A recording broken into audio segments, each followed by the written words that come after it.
August 21, 2025 மத்திய உள்துறை அமைச்சர் அமித்ஷா அவர்கள் மக்களவையில் 3 சட்ட திருத்த மசோதாக்களை அறிமுகம் செஞ்சிருக்கார். அதாவது அதில் முதல் சட்ட திருத்த மசோதா என்ன அப்படின்னு பார்த்தீங்கன்னா, யூனியன் பிரதேசங்களை சீர்திருத்தம் செய்வது அப்படின்றது தான். ரெண்டாவது என்ன அப்படின்னு பார்த்தீங்கன்னா, ஜம்மு அண்ட் காஷ்மீர் மறுசீரமைப்பு குறித்த ஒரு சட்ட மசோதாவையும் அவர் ஏற்றிருக்கார். மூன்றாவது என்ன அப்படின்னு பார்த்தீங்கன்னா, பதவி பறிப்பு மசோதா அப்படிங்கிற ஒரு மசோதாவை பாஜக அரசு மாநிலங்களவையில் அறிமுகம் செஞ்சு வச்சிருக்காங்க. மூன்றாவது அறிமுகம் செய்யப்பட்ட இந்த பதவி பறிப்பு மசோதா அப்படிங்கிற மசோதாவுக்கு எதிராக எதிர்கட்சிகளும் மற்ற கட்சிகளும் அதோட பேப்பரை மக்களவையிலே கிழிச்சு போட்டு தங்களோட எதிர்ப்பை தெரிவிச்சிருக்காங்க. இந்த பதவி பறிப்பு சட்டம் என்ன சொல்லுது அப்படின்னு பார்த்தீங்கன்னா, ஒரு மக்களால் தேர்ந்தெடுக்கப்பட்ட ஒரு பிரதிநிதி, அவர் எம்எல்ஏவாக இருக்கலாம், எம்பியாக இருக்கலாம், கேபினெட் அமைச்சராக இருக்கலாம், இல்லை ஒரு மாநிலத்தோட முதலமைச்சராக இருக்கலாம், இல்லை ஒரு நாட்டினுடைய பிரதமராக கூட இருக்கலாம். அவர் எந்த வகையிலாவது ஊழல் புகார்லையோ இல்லை ஏதாவது குற்றவியல் நடைமுறைகளில் அவர் மேலே குற்றவியல் சம்பவத்தில் ஈடுபட்டு அவர் தொடர்ச்சியாக 30 நாட்கள் சிறையில் இருந்தாவே 31வது நாள் அவரே தானாக முன் அவரோட பதவியை ராஜினாமா செஞ்சிடணும் அப்படிங்கிறது தான் இந்த சட்டம். அப்படி இல்லை அப்படின்னா 31வது நாளே அவருடைய பதவி அப்படிங்கிறது பறிக்கப்படும் அப்படிங்கிறது தான் இந்த பதவி பறிப்பு சட்ட மசோதா சொல்லுது. இந்த சட்ட திருத்த மசோதாவை அமித்ஷா அவர்கள் மக்களவையில் அறிமுகம் செஞ்ச உடனே பார்த்தீங்கன்னா நிறைய எதிர்கட்சிகள் தங்களோட எதிர்ப்பை தெரிவித்தாங்க. குறிப்பாக மேசையில் இருந்த பேப்பரெல்லாம் கிழிச்சி தூக்கி போட்டு இந்த சட்டம் இந்திய அரசியலமைப்புக்கு எதிரானது அப்படின்னும், ஒரு சிலர் இது கூட்டாட்சி தத்துவத்துக்கு எதிரானது அப்படின்னும், இது இந்தியாவுடைய இறையாண்மையை பாதிக்கும் அப்படின்னும் நிறைய அரசியல் கட்சிகளும் அரசியல் கட்சி பிரமுகர்களும் விமர்சனம் செய்ய தொடங்கியிருக்காங்க. குறிப்பாக ஹைதராபாத் எம்பியும் ஏஎம்ஐயின் தலைவருமான அசாதுதீன் ஓவைசி அவர்களும் காங்கிரஸ் கட்சியுடைய மணிஷ் திவாரி, கேசி வேணுகோபால் இவங்க எல்லாருமே பார்த்தீங்கன்னா மக்களவையிலேயே தங்களோட எதிர்ப்பை தெரிவிச்சிருக்காங்க. குறிப்பாக கேசி வேணுகோபால் அவர்கள் சொல்லும்போது என்ன சொல்றாரு அப்படின்னு பார்த்தீங்கன்னா, இந்த மாதிரியான சட்டம் பார்த்தீங்கன்னா குஜராத்தில் நடந்த கலவரங்கள் போதோ இல்லை குஜராத்தில் நடந்த போலி என்கவுண்டர் அப்போ நடைமுறைக்கு வந்திருந்தா அமித்ஷா போன்றவர்கள்லாம் இன்னைக்கு பதவியில் இருந்திருக்க முடியாது. அதனால இந்த சட்டம் அப்படிங்கிறது ஜனநாயகத்துக்கு எதிரானது அப்படிங்கிற விஷயங்களை திரு கேசி வேணுகோபால் அவர்கள் முன்மொழிகிறார். இதுக்கப்புறம் பார்த்தீங்கன்னா திரிணாமுல் காங்கிரஸ் எம்பி திரு அபிஷேக் பானர்ஜி என்ன சொல்றாரு அப்படின்னு பார்த்தீங்கன்னா, பாஜக அரசு மக்களோட நலனில் எந்த ஒரு அக்கறையுமே செலுத்துறதில்லை.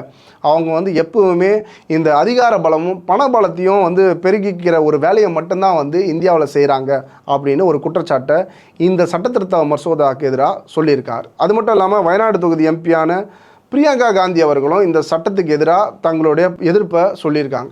அதே போல் காங்கிரஸ் கட்சியோட எதிர்க்கட்சி தலைவர் திரு ராகுல் காந்தி என்ன சொல்கிறாரு அப்படின்னு பார்த்தீங்கன்னா, மன்னர் ஆட்சிக்கு ஒரு சிறந்த எடுத்துக்காட்டு அப்படிங்கிறது பாஜக அரசு தான் அப்படிங்கிற விஷயத்த எடுத்து சொல்கிறார். இந்த சட்ட திருத்த மசோதா யாருக்காக கொண்டு வரப்பட்டது, ஒருவேளை இது சட்டமாக பாராளுமன்றத்தில் நிறைவேறும் போது உண்மையிலே இதோடைய பயனாளிகள் யாராக இருப்பா அப்படின்ற விவாதங்கள்லாம் இன்னைக்கு எழ தொடங்கியிருக்கு. குறிப்பாக இது மக்களுக்கான சட்டம் அப்படின்னும் இது மக்களுடைய நலனில் அக்கறை உள்ள சட்டம் அப்படின்னு பாஜக அரசு சொல்றது. ஆனால் உண்மையிலேயே இந்த சட்டம் ஒரு 3 முக்கிய புள்ளிகளுக்காக பாஜக அரசு பிளான் போட்டு இதை கொண்டு வந்திருக்காங்க அப்படின்னு நிறைய ஊடகங்களும் நிறைய பத்திரிகைகளும் சொல்றாங்க. குறிப்பாக தமிழ்நாட்டில் திமுக அரசியல் பிரமுகரான திரு செந்தில் பாலாஜி அவர்களுக்காக தான் இந்த சட்டமே கொண்டு வரப்பட்டது அப்படின்னு நிறைய பேர் சொல்றாங்க. இல்ல அது மட்டும் இல்லை, அதே மாதிரி புதுடெல்லியில் முதல்வராக இருந்த அரவிந்த் கெஜ்ரிவால் அவர்களை ஒரேடியாக காலி பண்ணுறதுக்காக தான் பாஜக அரசு இந்த சட்டத்தை கொண்டு வந்திருக்காங்க அப்படின்னு ஒரு சிலர் சொல்றாங்க. ஜார்க்கண்ட் மாநிலத்தில் உள்ள முன்னாள் முதலமைச்சர் ஹேமந்த் சோரன் கூட இதில் அடிபட்டு இருக்காரு. அவரை ஃபுல்லாகவே வாஷ் அவுட் பண்ணுறதுக்காக தான் பாஜக அரசு இந்த சட்டத்தை கொண்டு வந்திருக்காங்க அப்படின்னு நிறைய பத்திரிகைகள் சொல்ல ஆரம்பிச்சிருக்காங்க. பாரத பிரதமர் மோடி இதை பற்றி என்ன கருத்து சொல்றாரு அப்படின்னு பார்த்தீங்கன்னா, இனி யாருமே சிறையிலிருந்து ஆட்சி செய்ய முடியாது அப்படிங்கிற ஒரு விஷயத்தை போட்டு உடைக்கிறார். அதை தாண்டி என்ன சொல்றாரு அப்படின்னு பார்த்தீங்கன்னா, இதுக்கப்புறம் ஊழல் செய்கிற எந்த அரசியல்வாதிகளும் இந்தியாவில் ஆட்சி செய்ய முடியாது, அதாவது சிறையிலிருந்து ஆட்சி செய்ய முடியாது அப்படிங்கிற விஷயத்த சொல்றார். இந்தியாவில் மத்திய அரசுலையோ இல்லை மாநில அரசுலையோ அரசாங்க ஊழியராக வேலை பார்க்குற ஒருத்தர் 50 மணி நேரம் சிறையில் இருந்தாவே அவருடைய பதவி அப்படிங்கிறது போயிடுது. ஆனால் ஏன் இந்த விலக்கு மக்களால் தேர்ந்தெடுக்கப்பட்ட அரசியல்வாதிகளுக்கும் அரசியல் பிரமுகர்களுக்கும் இல்லாமல் போயிடுது அப்படிங்கிற ஒரு கேள்வியை முன்வைக்கிறாரு பிரதமர் மோடி அவர்கள். இந்த சட்டத்தில் தப்பு பண்ணுற எம்எல்ஏவாக இருக்கட்டும், எம்பியாக இருக்கட்டும், இல்லை ஒரு மாநிலத்தோட முதல்வராக இருக்கட்டும், இல்லை பிரதமராகவே கூட இருக்கட்டும், ஆனால் அவங்க தப்பு பண்ணால் 30 நாளில் அவங்களுடைய பதவி போயிடும் அப்படிங்கிற ஒரு எண்ணம் அவங்களுக்கு இருக்கணும் அப்படிங்கிற விஷயங்களெல்லாம் பாரத பிரதமர் எடுத்து சொல்கிறார். ஒரு சில அரசியல் கட்சிகள் பார்த்தீங்கன்னா மக்களவையிலே தங்களோட வரவேற்பையும் இந்த சட்ட திருத்த மசோதாவுக்கு கொடுத்துருக்காங்க. குறிப்பாக சந்திரபாபு நாயுடு அவர்களுடைய தெலுங்கு தேசம் கட்சி பார்த்தீங்கன்னா இந்த சட்ட திருத்த மசோதாவுக்கு தங்களுடைய ஒப்புதலையும் ஆதரவையும் கொடுத்துருக்காங்க. இந்தியாவில் 1951லேருந்தே தேர்தல் அப்படிங்கிறது நடைமுறையில் இருக்குது. 1951வது வருஷம் the representation of people act அப்படிங்கிற ஒரு சட்டம் அப்படிங்கிறது நிறைவேற்றப்படுது. அதாவது மக்கள் பிரதிநிதித்துவ சட்டம் 1951. இந்த சட்டத்தை நிறைவேற்றினவர் பார்த்தீங்கன்னா சட்ட மாமேதை டாக்டர் B.R. அம்பேத்கர் அப்போது சட்ட அமைச்சராக இருக்கும் போதே இந்த சட்டம் அப்படிங்கிறது நிறைவேற்றப்படுது. இங்கே மக்களால் தேர்ந்தெடுக்கப்படுற பிரதிநிதிகள் அப்படிங்கிறவங்க தான் ரொம்பவே அதிகாரப்பூர்வமான ஒரு நபர்களாக பார்க்கப்படுறாங்க. அப்படி இருந்தாலும் பார்த்தீங்கன்னா அத்தகைய பிரதிநிதிகள் அப்படிங்கிறவங்க எல்லாருமே ரொம்பவே தூய்மையானவங்களாக இருப்பாங்க அப்படிங்கிறது நம்ம எதிர்பார்க்க முடியாது. இதில் கரைபடியாத கரங்கள் இருந்தாலும் ஒரு சில கரங்கள் அப்படிங்கிறது கரைபடிஞ்சு தான் இருக்குது. இது போல் கரைபடிஞ்ச கரங்களை சரி செய்யணும் அப்படிங்கிறதுக்காக தான் மக்கள் பிரதிநிதித்துவ சட்டத்தின் மூலமா தேர்தல் நடைமுறைகளையும் இந்த தேர்தலில் போட்டியிடுற போட்டியாளர்களுடைய தகுதி மற்றும் தகுதி நீக்கம் பற்றி குறிப்பாக சொல்லப்பட்டிருக்கு. குறிப்பாக தகுதி நீக்க விஷயங்கள் எல்லாமே பார்த்தீங்கன்னா இதோட சட்டப்பிரிவு 8, 8A மற்றும் 9 ஆகிய பிரிவுகளில் சொல்லப்பட்டிருக்கு. தேர்தலில் ஊழல் செய்கிற போட்டியாளர்கள், அதே மாதிரி பார்த்தீங்கன்னா 2 மதங்களுக்கு இடையே வன்முறையை தூண்டி கலவரத்தில் ஈடுபடுற போட்டியாளர்கள், அதே மாதிரி பார்த்தீங்கன்னா மிகப்பெரிய குற்றங்களை செஞ்சுட்டு சுமார் 2 ஆண்டுக்கும் மேற்பட்ட தண்டனையில் இருக்கிற ஒரு சில அரசியல்வாதிகள், இவங்க எல்லாரையுமே இந்த சட்டத்தின் மூலமா பதவி நீக்கம் செய்யக்கூடிய ஒரு அங்கீகாரம் அப்படிங்கிறது இந்த மக்கள் பிரதிநிதித்துவ சட்டத்தில் ஏற்படுத்தப்பட்டிருக்கு. ஆனால் இந்த சட்டங்கள்லாம் தாண்டி இப்போ பாஜக அரசு கொண்டு வந்திருக்கிற இந்த பதவி பறிப்பு சட்ட திருத்த மசோதா அப்படிங்கிறது இன்னுமே ரொம்ப குறுகிய காலத்தில் அரசியல்வாதிகள் மேலே செயல்படுத்தப்படுற ஒரு அஸ்திரமாக தான் பார்க்கப்படுது. இதில் பார்த்தீங்கன்னா அரசியல்வாதிகள் ஏதாவது ஊழல் குற்றச்சாட்டுகளிலோ இல்லை கிரிமினல் குற்றங்களையோ கைது செய்யப்பட்டு ஒரு 30 நாளில் ஜெயிலில் இருந்தால் கட்டாயம் இந்த தப்பை செஞ்சுருக்காங்க அப்படிங்கிறது ஊர்ஜிதப்படுத்தாலும் இப்படி போடப்படுற வழக்குகள் அப்படிங்கிறது பொய் வழக்காக கூட இருக்கலாம். இந்த பொய் வழக்கை எதிர்த்து ஒரு சாமானியன் இல்லை ஒரு அரசியல்வாதி நீதிமன்றத்தை ஆடக்கூடிய எல்லா ஒரு வகைகளையும் இந்திய அரசியலமைப்பு சட்டம் கொடுத்துருக்கு. ஆனால் இந்த 30 நாளில் பதவி இழப்பு சட்டம் அப்படிங்கிறது அமலுக்கு வந்தால் இந்த சட்டமே பார்த்தீங்கன்னா அரசியலமைப்புக்கு சட்டத்துக்கு எதிரானது அப்படின்னு நிறைய எதிர்க்கட்சிகள் குற்றம் சாட்டுறாங்க. சரி, இது தவிர வேற என்னென்ன குற்றங்களில் ஈடுபடுற ஒரு அரசியல் கட்சி பிரமுகரோ இல்லை எம்பியோ எம்எல்ஏவோ பதவி நீக்கம் செய்யக்கூடிய விஷயங்கள்லாம் மக்கள் பிரதிநிதித்துவ சட்டத்தில் இருக்குது அப்படிங்கிறதையும் நம்ம பார்த்துடலாம். இந்த மக்கள் பிரதிநிதித்துவ சட்டத்தில் சட்டப்பிரிவு 153A என்ன சொல்லுது அப்படின்னு பார்த்தீங்கன்னா 2 மதங்களுக்கு இடையே ஒரு மிகப்பெரிய கலவரத்தை தூண்டி இந்திய இறையாண்மைக்கு பாதகம் விளைவிக்கிற அரசியல்வாதி, எம்எல்ஏ, எம்பி யாராக இருந்தாலும் அவங்களுடைய பதவி அப்படிங்கிறது பறிக்கப்படும் அப்படிங்கிறத சொல்லியிருக்காங்க. அந்த குறிப்பிட்ட அந்த எம்எல்ஏவோ எம்பியோ 6 முதல் 2 வருஷத்துக்கு மேலே சிறை தண்டனை அப்படிங்கிறது பெற்றால் மட்டும்தான் அவருடைய பதவி பறிக்கப்படும் அப்படிங்கிறது தான் மக்கள் பிரதிநிதித்துவ சட்டம் சொல்லுது. இந்தியாவில் பார்த்தீங்கன்னா ஊழல் குற்றச்சாட்டுகள் அப்படிங்கிறது ரொம்பவே சர்வசாதாரணமாக ஆயிருக்கு. அதாவது இங்கே நிறைய ஜாம்பவான் அரசியல்வாதிகள் கூட இந்த ஊழல் குற்றச்சாட்டால் பதவி நீக்கம் செய்யப்பட்டிருக்கிறாங்க. அதில் குறிப்பாக சொல்லணும்னா பீகார் மாநிலத்தினுடைய முன்னாள் முதலமைச்சர் திரு லாலு பிரசாத் யாதவ் கூட பார்த்தீங்கன்னா மாட்டுத்தீவன ஊழல் வழக்கில் தான் தன்னோட பதவியை எழுந்திருப்பார். அதே மாதிரி தமிழ்நாட்டில் மாண்புமிகு முன்னாள் முதலமைச்சர் செல்வி ஜெயலலிதா அவர்கள் கூட பார்த்தீங்கன்னா ஒரு சொத்து குவிப்பு வழக்கில் தான் தன்னோட பதவியை இழந்திருப்பாங்க. இந்த மாதிரி ஊழல் அப்படிங்கிற விஷயத்தை ரொம்பவே ஃபோக்கஸ் பண்ணி தான் இந்த மக்கள் பிரதிநிதித்துவ சட்டம் அப்படிங்கிறது 1951 ஏற்றப்பட்டிருக்கும். அதே மாதிரி இந்த சட்டத்தில் பார்த்தீங்கன்னா பாலியல் புகார்களுக்கு உள்ளாகிற ஒரு சில அரசியல்வாதிகளும் தங்களோட பதவியை கட்டாயமாக இழந்துருவாங்க. 2019 வருஷம் பாஜக பிரமுகர் ஒருத்தர் குல்தீப் சிங் செங்கார் அப்படிங்கிறவர் போக்சோ வழக்கின் கீழே கைது செய்யப்பட்டு தன்னோட பதவியை இழந்திருப்பார். இதுக்கப்புறம் பார்த்தீங்கன்னா அப்போதைக்கு இருந்த ப்ரொடெக்ஷன் ஆஃப் சிவில் ரைட்ஸ் 1955 அப்படிங்கிறது SC/ST வன்கொடுமையாக மாறி இருக்கு. SC/STக்கு சமுதாயத்திற்கு எதிரான ஏதாவது வன்கொடுமைகள் செய்யப்பட்டு அந்த வன்கொடுமையுடைய தீவிரம் அப்படிங்கிறது ரொம்பவே அதிகமாக இருந்தால், அது குற்றவியல் நடைமுறைகளுக்கு உட்பட்டு இருந்தால் கட்டாயமாக அந்த அரசியல்வாதி இந்த பதவியிலேருந்து பதவி நீக்கம் செய்யப்படுவார் அப்படிங்கிறதும் இந்த சட்டத்தில் இருக்குது. அதே மாதிரி ஃபாரின் எக்ஸ்சேஞ்ச் சொல்லக்கூடிய வெளிநாட்டு கரன்சிகளை மாற்றுறது, அதில் ஏதாவது தில்லுமுள்ளு செய்கிறது, இந்த மாதிரி விஷயங்களில் மாட்டினாலும் அரசியல் கட்சி பிரமுகர்கள் கட்டாயம் பதவி இலக்கம் செய்யப்படுவார்கள். அதே மாதிரி பார்த்தீங்கன்னா NDPS சொல்லக்கூடிய narcotic drugs and psychotropic substances அப்படின்னு சொல்லக்கூடிய ஒரு சட்டம். இந்த சட்டத்தில் பார்த்தீங்கன்னா போதைப் பொருட்கள் இல்லை தடை செய்யப்பட்ட போதை வஸ்துக்களை இங்கிருந்து ஏற்றுமதி செய்யவோ இல்லை அதை வாங்கவோ விற்கவோ செய்யக்கூடிய இடத்துல இருந்து இந்த அரசியல்வாதிகள் யாராவது சட்டத்துக்கு புறம்பான விஷயங்களை செஞ்சிருந்தாலும் அவங்க கட்டாயமாக பதவி நீக்கம் செய்யப்படுவார்கள். அடுத்ததாக பார்த்தீங்கன்னா ஸ்பெஷல் ப்ரொவிஷன் ஆக்ட் 1991. இதுதான் பார்த்தீங்கன்னா இருக்கிறதுலேயே ரொம்ப ரொம்ப சென்சிட்டிவான ஒரு சட்டம்னு சொல்லலாம். ஏன்னு பார்த்தீங்கன்னா இதில் பிரிவு 2 மற்றும் 3 என்ன சொல்லப்படுது அப்படிங்கன்னா, அவர் எம்எல்ஏவாக இருக்கலாம், எம்பியாக இருக்கலாம், ஒரு மாநிலத்தோட முதலமைச்சராக இருக்கலாம், பிரதமராக இருக்கலாம், யாராக வேணா இருக்கலாம். அவர் தேசிய கொடியும் தேசிய கீதத்தையும் அவமதிக்கிறார் அப்படின்னு சொன்னாக்கா கட்டாயமாக அவரும் வந்து பார்த்தீங்கன்னா இந்த பதவியிலேருந்து பதவி நீக்கம் செய்யப்படுவார் அப்படிங்கிறது தான் இந்த ஸ்பெஷல் ப்ரொவிஷன் ஆக்ட் நமக்கு சொல்லுது.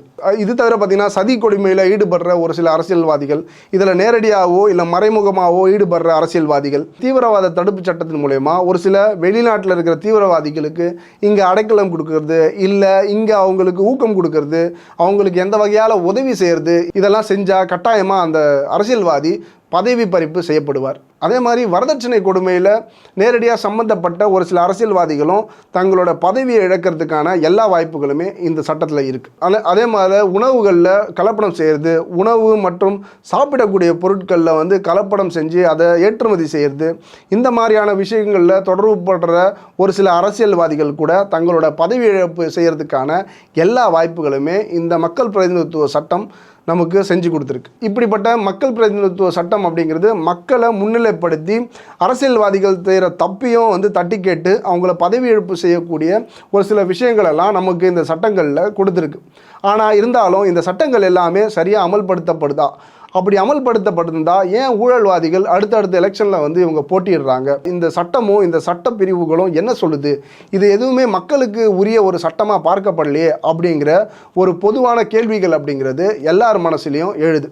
அப்படிப்பட்ட ஒரு விவாதமும் ஒரு கருத்தும் தான் 2013 ஒரு சட்ட திருத்த மசோதாவை கொண்டு வந்தாங்க. இந்த சட்டம் என்ன சொல்லுது அப்படின்னு பார்த்தீங்கன்னா, ஏதாவது குற்ற வழக்கில் ஈடுபட்டு காவல் நிலையத்தில் இருக்கிற ஒரு குடிமகன் வந்து தேர்தலில் வாக்களிக்கக்கூடிய உரிமை அப்படிங்கிறது கிடையாது அப்படின்னு இந்த சட்ட திருத்தம் சொல்லுது. அதே சமயத்தில் இதே குற்ற வழக்கில் காவல் நிலையத்தில் இருக்கிற ஒரு குடிமகனோ இல்லை அரசியல்வாதியோ தேர்தலில் மனு தாக்கல் செய்யக்கூடிய உரிமையை மட்டும் இந்த அரசியல் சாசனம் கொடுத்துருக்கு அப்படிங்கிற ஒரு சட்ட திருத்தத்தை இந்த 2013 சட்ட திருத்த மசோதா சொல்லுது. அப்படி இருக்கும்போது ஒரு சாமானியனுக்கு ஒரு நீதி, இல்லை எலெக்ஷனில் மனு தாக்கல் செய்யக்கூடிய ஒரு அரசியல்வாதிக்கோ இல்லை இன்னொருத்தருக்கோ வேறு மாதிரியான ஒரு நீதி அப்படிங்கிறது இந்திய அரசியலமைப்பு சட்டத்தில் ஒரு திருத்தம் செஞ்சு 2013 இந்த இந்திய அரசு ஆல்ரெடி ஒரு அநியாயத்தை செஞ்சுருக்காங்க அப்படிங்கிற ஒரு கருத்துலாம் ஏற்கனவே பலரால் பேசப்பட்டு வருது.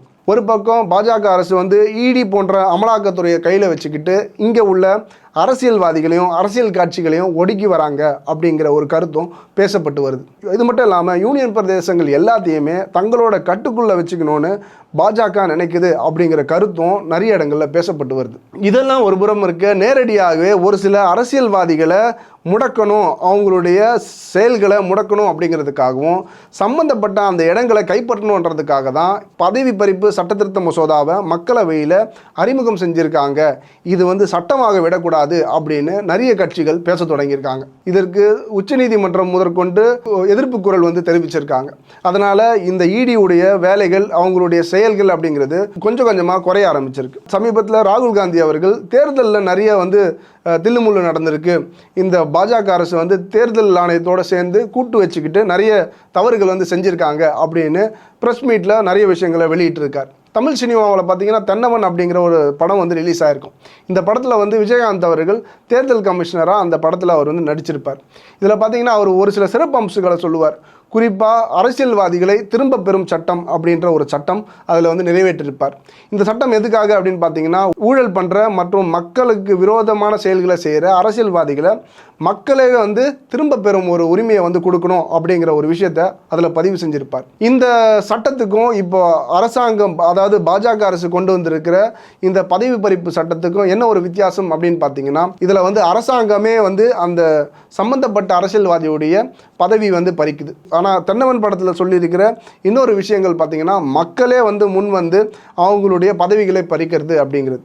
ஒரு சினிமாவில் சொல்லப்பட்ட விஷயம் கூட பார்த்தீங்கன்னா, மக்களுடைய பிரச்சனைகளை முன்னெடுத்து சொல்லக்கூடிய ஒரு அம்சமாக பார்த்து அந்த சம்பந்தப்பட்ட இயக்குனர் வந்து இந்த படத்தில் வந்து சித்தரிச்சிருக்கார். மக்களுடைய பிரச்சனைகளை முன்னெடுத்து பேச வேண்டிய இந்த அரசு மற்றும் அரசியல் பிரதிநிதிகள் என்ன பண்ணுறாங்க அப்படின்னு பார்த்தீங்கன்னா, தங்களுடைய பவரை வந்து கூட்டிக்கிறதுக்கான வேலைகளை மட்டுமே செஞ்சிட்ருக்காங்க அப்படிங்கிறது தான் பல அரசியல் கட்சிகளுடைய குற்றச்சாட்டாக இன்னைக்கு பார்க்கப்படுது. உண்மையிலே இந்த சட்டத்தில் வந்து நியாயமான விஷயங்கள் சொல்லப்பட்டிருக்கு அப்படின்னா இதற்கான ஒரு தனி கமிஷனை வந்து இந்திய அரசு நியமித்து அதில் உள்ள சட்ட வல்லுநர்கள் எல்லாரையும் வந்து அதில் நியமித்து அவங்க எல்லாருமே இந்த சட்டத்தை ஆய்வு பண்ணி இது மக்களுக்கு உரிய ஒரு சட்டம், இந்த சட்டத்தால் மக்கள் கட்டாயம் பயன்பெறுவார்கள் அப்படிங்கிற பட்சத்தில் கட்டாயமாக இந்த சட்ட திருத்த மசோதா அப்படிங்கிறது மக்களவையிலையும் சரி மாநிலங்களவையிலையும் சரி நிறைவேற்றப்பட்டு இது சட்டமாக மாறணும் அப்படிங்கிறது தான் நிறைய சமூக ஆர்வலர்களுடைய கருத்தாக பார்க்கப்படுது.